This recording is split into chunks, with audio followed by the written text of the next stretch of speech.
Dans l'épisode précédent, Himeno a amené Danji chez elle et lui a demandé s'il veut le faire. Entendant cela, il est complètement surpris et lui demande de quoi elle parle. Puis Himeno lui demande de faire l'amour, mais Danji ne peut pas croire qu'elle veut faire tout cela avec lui. C'est alors que Himeno demande à Danji de se déshabiller. Maintenant, Danji est aussi prêt pour cela, mais il semble toujours confus. Après cela, Himeno commence à lui enlever sa chemise avec ses propres mains. Danji commence à se demander si c'est une bonne chose ou pas parce qu'il était censé avoir son premier baiser avec Makima, mais cette fille a tout vomi dessus. Donc, Danji doute s'il peut vraiment la laisser avoir sa première fois. Himeno est ivre à ce moment et veut profiter de lui. Elle lui a enlevé sa chemise et est sur le point de lui enlever son pantalon aussi. Himeno commence à lui enlever son pantalon et Danji est complètement surpris. Pendant ce temps, elle réalise que Danji a mis quelque chose dans sa poche, alors elle demande à Danji ce que c'est, mais il ne donne aucune réponse à ce sujet. Lorsqu'Himeno vérifie sa poche, elle trouve une sucette Chupa Chups. Voyant cela, Danji commence à réfléchir. Puis nous voyons une scène de flashback quand il était assis avec Makima après l'avoir embrassé, mais cette fois il semble troublé. Alors, Makima commence à demander à Danji ce qu'il se passe et lui dit qu'il devrait prendre l'air. Entendant cela, Danji sort de l'hôtel pendant un moment tandis que Makima achète des médicaments contre la nausée pour lui au supermarché et lui dit de les prendre avec un peu d'eau avant d'aller au lit. Mais quelque chose tracasse encore Danji, alors il décide de parler à Makima à ce sujet. Il lui dit que son premier baiser a été vraiment nul, donc même s'il embrasse un tas de filles désormais, peut-être qu'il va se souvenir du goût du vomi à chaque fois. Makima écoute attentivement ses paroles. Elle a une sucette et demande à Danji d'ouvrir la bouche, elle met sa sucette dans sa bouche. Maintenant, Danji est complètement choqué par cela parce qu'il ne s'attendait pas à ce que Makima lui fasse quelque chose comme ça et cette chose est aussi un baiser indirect. Danji fixe Makima, ne peut pas lui parler. Puis Makima commence à lui dire qu'elle doute qu'il oubliera jamais le goût de ce vomi, mais c'est ok parce que jusqu'à ce qu'il meure, il va vivre beaucoup de nouvelles expériences. Aussi, il n'aurait pas le temps de penser à vomir. Elle dit ensuite à Danji que son premier baiser indirect a le goût d'une sucette à la cola. Entendant cela, Danji continue à regarder la sucette. Dans la scène suivante, on voit qu'il a encore gardé cette sucette avec lui. À part cela, il a également refusé de faire l'amour avec Himeno, c'est pourquoi Himeno est allongé seul sur le lit, tandis que Danji lui-même est allongé sur le sol. Mais à ce moment-là, il se souvenait aussi de Pochita et s'excuse également auprès de lui parce qu'il voulait probablement marquer, mais Danji veut que la première fois soit avec Makima, donc jusqu'à ce qu'il tue le Gun Devil, il ne peut pas le faire. Le lendemain, Himeno se réveille avant Danji, alors que Danji dormait encore, elle le réveille et demande le petit déjeuner. Dans la scène suivante, Danji prend son petit déjeuner avec Himeno. Il observe les gens tout en prenant son petit déjeuner, ce qui lui fait beaucoup apprécier cette expérience. Himeno dit à Danji qu'elle était tellement ivre la nuit dernière, donc elle a eu un blackout, mais pourtant, elle n'a pas profité de lui la nuit dernière. À cela, Danji répond qu'elle pense qu'il veut un morceau de vomi, mais que sa première fois sera avec Makima. Entendant cela, Himeno dit à Danji que c'est un soulagement parce qu'il le jetterait en prison pour avoir fait ce genre de choses avec lui. Cependant, Danji ne dit rien à ce sujet. Puis, Himeno commence à dire à Danji qu'il est totalement différent des autres parce que la plupart des gens se sentiraient trop mal à l'aise pour manger après quelque chose comme ça. À quoi Danji demande, qui refuse de la nourriture gratuite? Pendant ce temps, Himeno demande à Danji s'il aime aussi Mademoiselle Makima. Danji répond alors qu'il l'aime beaucoup. Entendant cela, Himeno demande à Danji s'il l'aimerait toujours si sa personnalité était mauvaise. À quoi Danji dit qu'il aimerait tout chez elle. Juste à ce moment, Makima a une idée. Elle dit à Danji qu'elle va les réunir. Danji s'excite immédiatement en entendant cela et demande à Himeno si elle peut vraiment le faire. Puis Makima dit à Danji qu'elle le peut, alors elle propose qu'ils forment une alliance secrète parce qu'elle va l'aider à se mettre ensemble avec Mademoiselle Makima, donc il devra l'aider à se mettre avec Ayakawa. Entendant cela, Danji y réfléchit un moment puis lui demande ce qu'elle aime chez Ayakawa. À quoi Himeno parle de son visage. Après cela, nous voyons que Danji est content de la proposition de Himeno, et c'est pourquoi il accepte cette alliance avec elle. Puis Himeno dit à Danji qu'à partir d'aujourd'hui, ils ne sont pas seulement des collègues mais de bons amis. Elle dit ensuite à Danji qu'il devrait venir pour le petit déjeuner de temps en temps, amener Power et Ayakawa. Cependant, Danji pense toujours à Mademoiselle Makima et il se demande si elle viendrait aussi. Dans la scène suivante, nous voyons un train dans lequel Makima se rendait à Kyoto et cette fois, elle a un partenaire avec elle. Makima demande à son partenaire quand ils sont censés arriver à Kyoto. Puis son partenaire lui dit que cela prendra environ 30 minutes pour y arriver. Maintenant Makima pense à acheter le déjeuner à la gare, à quoi son partenaire dit qu'elle a un déjeuner d'affaires. Puis Makima dit qu'elle s'assurera d'avoir à nouveau faim d'ici là. Pendant ce temps, nous apprenons qu'elle n'est pas intéressée à rencontrer les grands pontes de Kyoto, mais ils sont si intimidants. Ainsi, Makima se sent mieux lorsqu'elle peut se détendre. Elle se souvenait également de la fête de la veille parce que les boissons étaient très bonnes.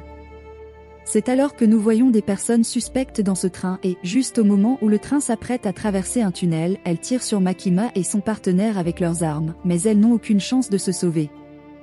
À ce moment-là, Makima et son partenaire sont gravement blessés et leur tueur parle de l'équipe C.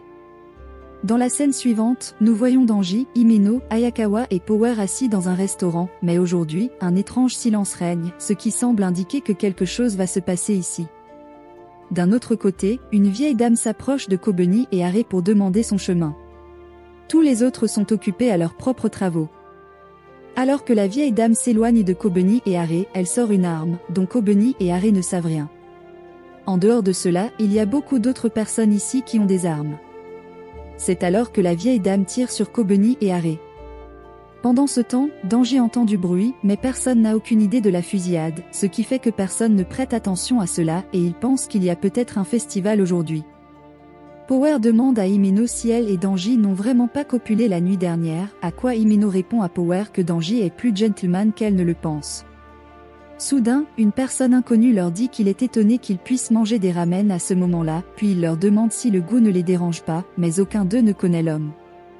Danji dit qu'il aime cette nourriture, mais Power lui interdit avec colère de lui parler de manière décontractée. Puis l'homme inconnu dit qu'ils ne peuvent pas distinguer le bon du mauvais en ce qui concerne la nourriture parce qu'ils mangent de la merde dès leur plus jeune âge, donc ils sont destinés à avoir mauvais goût lorsqu'ils sont adultes, et il est difficile d'être heureux avec un mauvais goût. À cela, Power répond avec colère qu'elle est parfaitement heureuse. Puis, l'homme inconnu commence à dire que son grand-père était le type le plus gentil du monde et l'emmenait dans des endroits chics avec de la très bonne nourriture. Mais Danji et ses compagnons ont essayé d'ignorer les paroles de cet homme inconnu. Ensuite, il commence à dire qu'il était un yakuza mais qu'il était quand même un bon gars, on aurait pu l'appeler un mal nécessaire mais il n'a tué qu'une poignée de femmes et d'enfants. De plus, il le gâtait pourri avec l'argent qu'il gagnait en trafiquant. Cependant, tout le monde l'aimait et il était le véritable modèle d'un philanthrope. À ce moment-là, Danji est également surpris et écoute attentivement toutes ces paroles. Maintenant, l'homme inconnu sort une photographie et dit à Danji qu'il l'aimait aussi. Voyant cela, Danji lui demande ce qu'il veut. Aki demande à Danji s'il le connaît, mais pour le moment, Danji ne lui donne aucune réponse. L'homme inconnu commence à dire qu'il a entendu dire que le Gun Devil est après son cœur. Soudain, il tire sur Danji avec son pistolet. Après cela, il va tirer sur les autres aussi, mais Power attaque l'homme, et Aki empêche l'homme inconnu de s'échapper avec l'aide de son Fox Devil. Cependant, Danji et Himeno sont gravement blessés. Puis le Fox Devil commence à dire à Aki qu'il a certainement mis quelque chose d'outrageux dans sa bouche cette fois parce que ce n'est ni humain ni diable. Aki est surpris d'entendre cela de sa part car il ne comprend pas de quoi le Fox Devil parle. Pendant ce temps, l'homme inconnu déchire le Fox Devil et en sort. Il avait l'air très dangereux et de nombreuses lames sont également attachées à son corps. Voyant cela, Aki comprend également que ce danger est vraiment très grand. C'est pourquoi il dit à Power d'arrêter le saignement de Himeno. Maintenant, l'étrange homme commence à attaquer Aki. Alors Aki lui fait également face avec son épée. Il commence à blesser l'étrange homme, pendant que le Fox Devil compte à rebours. Maintenant, l'étrange homme est si furieux, et il essaie de tuer Aki avec sa lame, mais Aki est aussi très talentueux. Et elle se défend de chacune de ses attaques et le blesse une fois de plus avec son épée. Pendant ce temps, le Fox Devil aidait également Aki, ce qui facilitait pour Aki l'affrontement avec l'homme étrange. Mais le compte à rebours du Fox Devil est sur le point de se terminer, et avec cela, l'homme étrange donne un coup de pied à Aki et le jette au loin. Aki est surpris cette fois car même lui ne pouvait pas comprendre ce qu'est cette chose.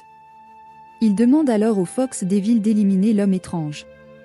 Maintenant, le compte à rebours du Fox Devil est également terminé, et elle saisit immédiatement l'homme étrange dans ses griffes.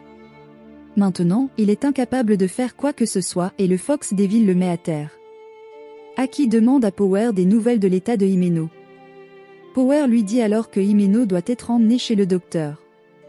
Aki commence à penser que l'homme étrange avait une arme, cependant, cela devrait être impossible pour quiconque à part la police ou les Devil Inter de les obtenir au Japon, et de plus, l'homme étrange parlait du gun Devil qui en avait après le cœur de Danji. Mais à ce moment-là, Aki ne pense pas trop à cela car leur première priorité est de s'occuper de Himeno. Soudain, une fille commence à dire que se faire toucher par ce clou suffisamment de fois signifie qu'il meurt. Entendant sa voix, Aki se retourne et la fille lui dit qu'il a de plutôt bons mouvements. Entendant cela, Aki demande à la fille d'où elle vient et si elle travaille avec l'homme étrange. Mais la fille ne répond à aucune de ces questions et ramène l'homme étrange à la vie. Aki est choqué de voir cela car il ne pouvait pas comprendre ce qui se passait ici. La fille demande à l'homme étrange s'il sait pourquoi il a perdu, à quoi l'homme étrange dit qu'il a sous-estimé Aki. Après cela, la fille lui dit qu'il doit tuer Aki cette fois. Entendant cela, l'homme étrange se prépare à tuer Aki, donc Aki se prépare également à l'affronter. Mais cette fois, l'homme étrange se tient derrière lui à une très grande vitesse. Et elle blesse également Aki très facilement et Aki ne peut rien faire pour se sauver, mais il est toujours en vie. La fille dit à l'homme étrange que les combinaisons des chasseurs de démons sont assez solides, donc elle lui dit de finir Aki. Voyant cela, Himeno dit à Power de ne pas s'inquiéter pour elle et d'aider Aki car elle ne veut pas le perdre. Mais Power ne va pas affronter l'homme étrange parce qu'elle ne pouvait même pas suivre ses mouvements, c'est pourquoi elle n'est pas prête à l'affronter. Himeno décide alors d'utiliser sa main fantôme, mais sa main fantôme avait aussi très peur et commence à dire que la fille est terrible. À ce moment-là, Himeno était également gravement blessée, c'est pourquoi elle ne peut pas non plus affronter l'homme étrange dans cet état. Elle décide alors de donner tout ce qu'elle a à la main fantôme, et en retour, elle lui demande de lui donner tout ce qu'elle a.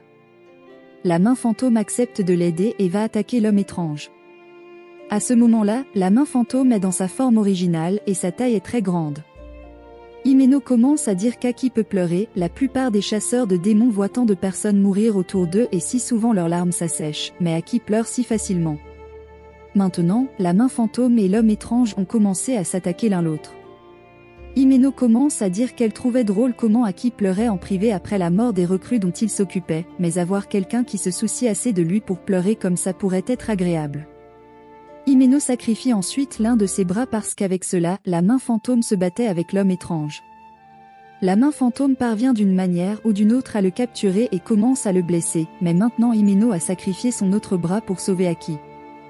La main fantôme est sur le point de tuer l'homme étrange, alors il demande à la fille de faire quelque chose. À ce moment, Aki regarde Himeno et est triste de la voir dans cet état. Cependant, Himeno a décidé de se sacrifier et elle dit à Aki de ne pas mourir pour elle, afin que lorsqu'elle meurt, il puisse pleurer pour elle.